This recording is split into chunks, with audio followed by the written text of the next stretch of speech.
നിങ്ങളൊരു iPhone user ആണോ? അങ്ങനെയാണെന്നുണ്ടെങ്കിൽ ഞാൻ ഈ പറഞ്ഞുതരാൻ പോകുന്ന കാര്യങ്ങൾ 100% നിങ്ങൾക്ക് ഉപകാരപ്പെടാൻ പോകുന്ന കാര്യമായിരിക്കും.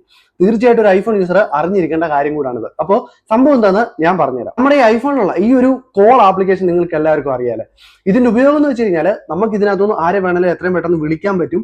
നമ്മൾ വിളിച്ച റീസെന്റ് കോളുകളും കാര്യങ്ങളൊക്കെ ഇതിനകത്ത് തന്നെ ഓപ്ഷനിലായിട്ട് ഇങ്ങനെ ലിസ്റ്റ് ചെയ്ത് വന്ന് കിടക്കുന്നുണ്ടായിരിക്കും. പക്ഷേ ഐഫോൺ ഉപയോഗിക്കുന്നവർക്ക് പറ്റുന്ന ഏറ്റവും വലിയൊരു പ്രശ്നം എന്താണെന്ന് വെച്ച് കഴിഞ്ഞാൽ ഈ ഫോൺ ആപ്പിനകത്ത് നമ്മൾ ഒന്ന് ക്ലിക്ക് ചെയ്ത് കഴിഞ്ഞാൽ ഇതിൻ്റെ ഉള്ളിൽ ലിസ്റ്റ് ചെയ്ത് വരുന്ന ആ ഒരു കോളിനകത്ത് നമ്മൾ വിളിക്കുന്ന നോർമൽ കോളുകൾ മാത്രമല്ലാതെ നമ്മൾ വാട്സപ്പിലോ ഇൻസ്റ്റഗ്രാമിലോ ഇപ്പോൾ ഫേസ്ബുക്കിലോ IMOയിലോ എവിടെയെങ്കിലുമൊക്കെ വീഡിയോ കോളോ അല്ലെങ്കിൽ നോർമൽ കോളോ എന്ത് കോള് വിളിച്ചു കഴിഞ്ഞാലും ഇതിന്റെ എല്ലാം ഹിസ്റ്ററി ഇവിടെ ഇങ്ങനെ ലിസ്റ്റ് ചെയ്ത് വന്ന് കിടക്കും. ഐഫോൺ ഉപയോഗിക്കുന്ന ആളുകളെ സംബന്ധിച്ച് വലിയൊരു ഇഷ്യൂ ആണ്. എന്ന് വെച്ച് കഴിഞ്ഞാൽ നമ്മൾ വാട്സപ്പിൽ ആരെ വിളിച്ചാലും ഈ ഫ്രണ്ട് വന്ന് കിടക്കുന്നത് കുറച്ച് പ്രശ്നമുള്ള പരിപാടിയല്ലേ. ഈ ഒരു സംഭവം നിങ്ങൾക്ക് സിമ്പിൾ ആയിട്ട് ഹൈഡ് ചെയ്യാൻ വേണ്ടി സാധിക്കും. ഇതിന് വേണ്ടിയിട്ട് നിങ്ങൾക്ക് ഇപ്പോൾ വാട്സപ്പിന്റെ കോളാണ് വന്ന് കിടക്കുന്നുണ്ടെങ്കിൽ നിങ്ങൾ ഒരു കാര്യം ചെയ്താൽ മതി, നേരെ വാട്സപ്പിലേക്ക് പോവുക. വാട്സപ്പിൽ പോയി കഴിഞ്ഞിട്ട് നിങ്ങളുടെ സെറ്റിംഗ്സിൽ പോയാൽ വാട്സപ്പിന്റെ ഈ ഒരു ആപ്പ് ലോക്ക് എന്നുള്ള ഓപ്ഷൻ ഒന്ന് നിങ്ങൾ ആദ്യം ഡിസേബിൾ ചെയ്യണം. ശേഷം നിങ്ങൾ നേരെ നിങ്ങളുടെ വാട്സപ്പിൽ ഒന്ന് ലോങ് പ്രസ് ചെയ്ത് കഴിഞ്ഞാൽ നിങ്ങൾക്ക് ഇവിടെ ഫേസ് ഐഡി വെച്ചിട്ട് ഈ ഒരു ആപ്ലിക്കേഷൻ ലോക്ക് ചെയ്യാനുള്ള ഒരു ഓപ്ഷൻ കാണാൻ വേണ്ടി സാധിക്കും. ഈ ഒരു ഓപ്ഷന് നിങ്ങൾ ജസ്റ്റ് റിക്കേർഡ് ഫേസ് ഐഡി കൊടുക്കുക. നിങ്ങളുടെ ഫേസ് ഐഡി വെച്ചിട്ട് ഈ സംഭവം ഒന്ന് ക്ലിയർ ആക്കി വെച്ച് കഴിഞ്ഞാൽ പിന്നീട് നിങ്ങൾക്ക് ഇതാ ഈ ഒരു ആപ്ലിക്കേഷൻ ഓൺ ആക്കി നോക്കിയാൽ, നമ്മുടെ ഈ ഫോൺ ആപ്ലിക്കേഷൻ ഓൺ ആക്കി നോക്കിയാൽ കാണാൻ പറ്റും നമ്മുടെ വാട്സപ്പിൽ വന്നിട്ടുള്ള ഒരു കോളിന്റെ ഹിസ്റ്ററി നിങ്ങൾക്ക് ഈ ഒരു ചാറ്റ് ലിസ്റ്റിൽ കാണാൻ വേണ്ടി സാധിക്കത്തില്ല. ഈ ഒരു ലിസ്റ്റിൽ നിന്ന് അത് വാനിഷ് ആയിട്ട് നിങ്ങൾക്ക് കാണാൻ വേണ്ടി സാധിക്കും. ഇതേപോലെ തന്നെ നിങ്ങൾക്ക് ഇപ്പോൾ ഫേസ്ബുക്ക് ആണെങ്കിലും ഇൻസ്റ്റഗ്രാം ആണെങ്കിലും എല്ലാം ഇതേപോലെ സെയിം പ്രസ് ഹോൾഡ് ചെയ്യുക. അതിനുശേഷം ഇതേപോലെ ഫേസ് ഐഡി വെച്ച് കൊടുത്തു കഴിഞ്ഞാൽ നിങ്ങൾക്ക് ഈസി ആയിട്ട് നിങ്ങളുടെ ഈ ഒരു ഹിസ്റ്ററീസ് മൊത്തം ഈ ഒരു ഫോൺ ആപ്പിൽ വന്ന് കിടക്കുന്നത് തീർച്ചയായിട്ടും ഫുള്ളായിട്ട് ഒഴിവാക്കാൻ വേണ്ടി സാധിക്കും. ഈ സംഭവം വന്നേക്കുന്നത് ഇപ്പോൾ iOS 18 മാത്രമാണ്. iOS 18 പുതിയൊരു ഫീച്ചറായിട്ട് അല്ലെങ്കിൽ പുതിയൊരു അപ്ഡേറ്റിന്റെ ഭാഗമായിട്ട് വന്നതാണ്. അപ്പോൾ iOS 18 അപ്ഡേറ്റ് ചെയ്ത് യൂസ് ചെയ്യുന്നവർക്ക് മാത്രമേ ഈ ഒരു ഓപ്ഷൻ ലഭിക്കത്തുള്ളൂ. രണ്ടാമത്തെ കാര്യം എന്താണെന്ന് വെച്ച് കഴിഞ്ഞാൽ നമ്മൾ ഒരുപാട് ട്രാവൽ ചെയ്യുന്ന ആളുകളായിരിക്കും അല്ലെ. ബസ്സിലോ കാറിലോ ഒക്കെ ഒരുപാട് ട്രാവൽ ചെയ്യുന്ന സമയത്ത് നമ്മൾ ഈ ഫോൺ യൂസ് ചെയ്യുന്നുണ്ടായിരിക്കും. ആർക്കെങ്കിലും മെസ്സേജ് അയക്കുന്നുണ്ടായിരിക്കും, ഇല്ലാന്നുണ്ടെങ്കിൽ എന്തെങ്കിലും റീൽസ് നോക്കുന്നുണ്ടായിരിക്കും, വീഡിയോസ് നോക്കുന്നുണ്ടായിരിക്കും. ഈ ഒരു സമയത്ത് പലർക്കും അനുഭവപ്പെടുന്ന കാര്യമാണ്, ഒന്നെങ്കിൽ ഫോൺ നോക്കുന്ന സമയത്ത് തലവേദന വരും, ഇല്ലെങ്കിൽ പിന്നെ വൊമിറ്റ് ചെയ്യാൻ വേണ്ടിയിട്ടുള്ളൊരു ടെൻഡൻസി ഉണ്ടാവും. അപ്പോൾ ഈ വരുന്ന സംഭവത്തിനൊക്കെ നമുക്ക് ഓവർകം ചെയ്യാൻ വേണ്ടിയിട്ട് നമ്മുടെ ഈ ഐഫോണിനകത്ത് തന്നെ ഒരു പ്രത്യേക സെറ്റിംഗ്സ് ഉണ്ട്. ഓപ്ഷൻ എനേബിൾ ചെയ്യാൻ വേണ്ടിയിട്ട് നിങ്ങൾ നിങ്ങളുടെ സെറ്റിംഗ്സിലേക്ക് പോകുക. ഇതിനകത്ത് അക്സസിബിലിറ്റി എന്ന് പറയുന്ന ഓപ്ഷനകത്ത് പോയി കഴിഞ്ഞാൽ നമുക്ക് ഈ ഒരു മോഷൻ എന്നുള്ളൊരു ഓപ്ഷൻ കാണും. മോഷനകത്ത് ഈ ഒരു ഓപ്ഷൻ കണ്ടോ, ഇത് നിങ്ങളൊന്ന് എനേബിൾ ചെയ്തിട്ട് കഴിഞ്ഞാൽ നിങ്ങൾക്ക് കാണാൻ പറ്റും ഈ സ്ക്രീനിന് ചുറ്റുമായിട്ട് ഓരോ ഡോട്ടുകൾ വന്നായിട്ട് അല്ലെ. നമ്മളിപ്പോൾ ഒരു വണ്ടിയിൽ സഞ്ചരിക്കുകയാണെന്നുണ്ടെങ്കിൽ ട്രാവൽ ചെയ്യുന്ന സമയത്ത് ഈ ഡോട്ടുകൾ വണ്ടി ഏത് ദിശയിലേക്ക് നീങ്ങുന്നോ അതേ സെയിം ഡയറക്ഷനിലേക്ക് ഇത് മൂവ്മെന്റ് ചെയ്യുന്നതായിരിക്കും. അതുകൊണ്ട് തന്നെ നമുക്ക് നമ്മുടെ കണ്ണിന് ഒരു ഫുള്ളായിട്ടുള്ളൊരു സ്ക്രീനിൽ നിന്ന് അനുഭവപ്പെടത്തില്ല. അതുകൊണ്ട് തന്നെ നമുക്ക് തലവേദന വരുന്നതിനെ നല്ലപോലെ കുറയ്ക്കാൻ വേണ്ടി സാധിക്കും. അതുപോലെ തന്നെ ഈ ഒരു വൊമിറ്റിംഗ് ടെൻഡൻസി ഒക്കെ ഉള്ളവരുണ്ടല്ലോ, അങ്ങനെയുള്ളവർക്ക് ഈ ഒരു ഫീച്ചർ കൊണ്ട് ഈസി ആയിട്ട് ആ ഒരു ടെൻഡൻസി ഒക്കെ ഒഴിവാക്കാൻ വേണ്ടിയിട്ടും സാധിക്കും.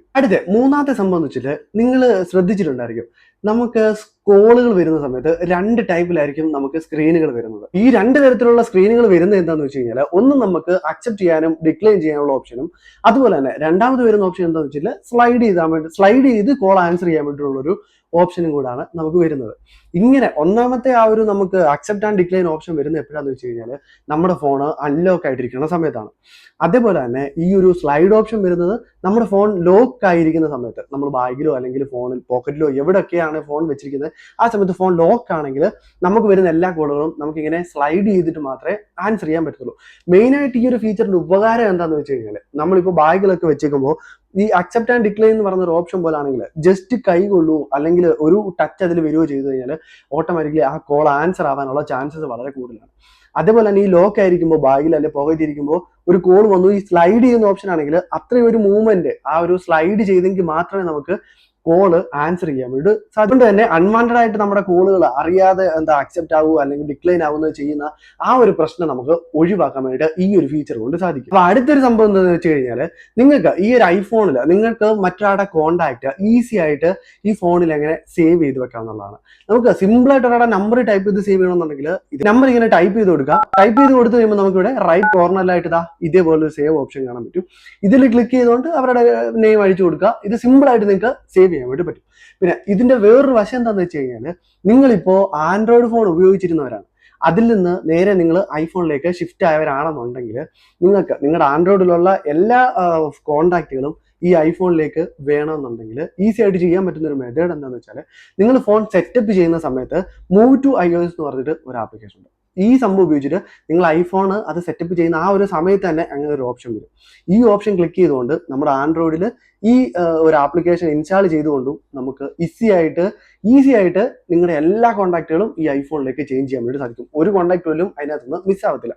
അപ്പോൾ ഈ ഒരു വീഡിയോ നിങ്ങൾക്ക് ഇങ്ങനെ എങ്ങനെയാണ് ആൻഡ്രോയിഡിൽ നിന്ന് ഐഫോണിലേക്ക് കോൺടാക്ട് ട്രാൻസ്ഫർ ചെയ്യേണ്ടത് സേഫ്ലി എന്ന് അറിയണമെന്നുണ്ടെങ്കിൽ കമന്റ് ചെയ്താൽ മതി. അതിന്റെ ഒരു സെപ്പറേറ്റ് വീഡിയോ ഞാൻ ചെയ്യുന്നതായിരിക്കും. അതുപോലെ ഇപ്പോൾ നിങ്ങൾ ഓൾറെഡി നിങ്ങളുടെ ഐഫോൺ മേടിച്ച് അതിനകത്തെല്ലാം സെറ്റപ്പ് ചെയ്തു, അത് കഴിഞ്ഞിട്ട് നിങ്ങളുടെ മറ്റേ ആൻഡ്രോയിഡിലുള്ള അതേ സെയിം ഇമെയിൽ ഐ ഡിയിലുള്ള എല്ലാ കോൺടാക്റ്റുകളും നിങ്ങൾക്ക് നിങ്ങളുടെ ഐഫോണിൽ വേണമെന്നുണ്ടെങ്കിൽ ഈസി ആയിട്ട് നിങ്ങൾക്ക് ചെയ്യാൻ പറ്റുന്ന ഒരു കാര്യം എന്താ വെച്ചാൽ, സെറ്റിംഗ്സിൽ പോയിട്ട് നിങ്ങളൊന്ന് സെർച്ച് ചെയ്യുക നിങ്ങളുടെ കോൺടാക്ട് ആപ്ലിക്കേഷൻ കോൺടാക്ട് ഒന്ന്. അപ്പോൾ ഈ ഒരു ആപ്ലിക്കേഷൻ ഓപ്പൺ ആക്കിയിട്ട് നമുക്ക് കണക്ട് ടു ഗൂഗിൾ എന്ന് പറഞ്ഞിട്ട് ഒരു ഓപ്ഷൻ വരും.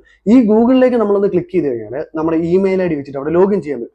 നിങ്ങളുടെ ഏത് ഇമെയിൽ ഐ ഡി ആണോ നിങ്ങൾ ആൻഡ്രോയിഡിൽ യൂസ് ചെയ്തത് അതേ സെയിം ഐ ഡി ഉപയോഗിച്ചിട്ട് ഇവിടെ ലോഗിൻ ചെയ്ത് കഴിഞ്ഞാൽ നിങ്ങളുടെ ഈ എല്ലാ ഇമെയിലിലുള്ള കോൺടാക്റ്റുകളും ഫുള്ളായിട്ട് ഈ ഒരു ഫോണിൽ വന്ന് കിടക്കുന്നതായിരിക്കും. ഇത് നിങ്ങൾക്ക് എവിടെ നിന്ന് കിട്ടുമെന്ന് വെച്ച് കഴിഞ്ഞാൽ, നേരെ നിങ്ങളുടെ ഫോൺ ആപ്ലിക്കേഷനിൽ ഒന്ന് ക്ലിക്ക് ചെയ്ത് കഴിഞ്ഞാൽ അതിനുശേഷം ഈ കോൺടാക്ട് എന്നുള്ളതൊന്ന് എടുക്കുക. ഇത് കഴിയുമ്പോൾ ഇവിടെ ലെഫ്റ്റ് കോർണറായിട്ട് നമുക്ക് ലിസ്റ്റ് എന്നൊരു ഓപ്ഷൻ ഉണ്ട്. ഇവിടെ ഒന്ന് ക്ലിക്ക് ചെയ്ത് കഴിഞ്ഞാൽ ഇവിടെ നിങ്ങളുടെ ജിമെയിൽ ഐ ഡിയുടെ ഒരു ഓപ്ഷൻ വന്നിട്ടുണ്ടായിരിക്കും. ഇതിൽ ക്ലിക്ക് ചെയ്താൽ ഇതേപോലെ ഇങ്ങനെ ലിസ്റ്റ് ചെയ്തിട്ട് നിങ്ങളുടെ എല്ലാ കോൺടാക്റ്റുകളും നിങ്ങൾക്ക് ഇവിടുന്ന് ഈസി ആയിട്ട് സെലക്ട് ചെയ്യാൻ വേണ്ടിയിട്ട് സാധിക്കും. അടുത്ത ഒരു ഫീച്ചർ എന്താണെന്ന് വെച്ച് കഴിഞ്ഞാൽ ഐ ട്രാക്കിംഗ് ആണ്. നമ്മുടെ ഈ ഒരു ഐഫോണിന്റെ ഈ ഒരു സ്ക്രീനിനെ നമുക്ക് ഫുള്ളായിട്ട് നമ്മുടെ ഐസ് കൊണ്ട് കൺട്രോൾ ചെയ്യാൻ പറ്റും എന്നുള്ളതാണ്. ഇത് കൂടുതലായിരിക്കും ഈ കുറച്ച് ഡിസബിലിറ്റീസ് ഒക്കെ ഉള്ള ആൾക്കാർക്കാണ് കൂടുതലായിട്ടും ഇത് യൂസ്ഫുൾ ആകുന്നത്. ഇത് നമ്മൾ നമ്മുടെ ഫോണിന്റെ സെറ്റിംഗ്സിൽ പോയിട്ട് ഈ ഒരു ആക്സസിബിലിറ്റീസ് എന്നുള്ള ഓപ്ഷൻ എടുത്തു കഴിഞ്ഞാൽ ഇതിനകത്ത് നമുക്ക് ഐ ട്രാക്കിംഗ് എന്നൊരു ഓപ്ഷൻ കാണും. ഇത് നമ്മളൊന്ന് എനേബിൾ ചെയ്തിട്ട് കഴിഞ്ഞാൽ ഇതിനകത്ത് ഒരു ഓപ്ഷൻ വരും. ഓരോ കോർണറിലേക്ക് നമുക്ക് ഇങ്ങനെ ഡോട്ടുകൾ കാണാം. അവിടേക്ക് നമ്മുടെ ഐ മൂവ്മെന്റ് ചെയ്യുക. അതിനനുസരിച്ച് ഈ ഒരു ട്രാക്ക് ഫീഡ് ചെയ്തതിന് ശേഷം അതിനുശേഷം നമുക്ക് ഫുള്ള് നമ്മുടെ സ്ക്രീനിനെ ഇങ്ങനെ ഐസ് കൊണ്ടിട്ട് കൺട്രോൾ ചെയ്യാൻ വേണ്ടിയിട്ട് സാധിക്കും. ഈ ഒരു സംഭവം വർക്ക് ചെയ്യുന്നത് വെച്ച് കഴിഞ്ഞാൽ സെൻസേഴ്സ് ഉപയോഗിച്ചിട്ടാണ്. അതുപോലെ തന്നെ ആപ്പിൾ ഇന്റലിജൻസ് ആണ് ഇതിന് പവർ അപ്പ് ചെയ്യുന്നത്. അപ്പോൾ എന്തായാലും ഈ ഒരു ഫീച്ചേഴ്സ് ഒക്കെ നിങ്ങൾക്ക് തീർച്ചയായിട്ടും ഉപകാരപ്പെട്ടു എന്ന് വിചാരിക്കുന്നു. ഇതുപോലുള്ള കൂടുതൽ വീഡിയോസിന് വേണ്ടിയിട്ട് പേജ് ഇപ്പോൾ തന്നെ സബ്സ്ക്രൈബ് ചെയ്ത് വെച്ചു. ഒരു വീഡിയോ ആയിട്ട് വീണ്ടും കാണാം. ബൈ.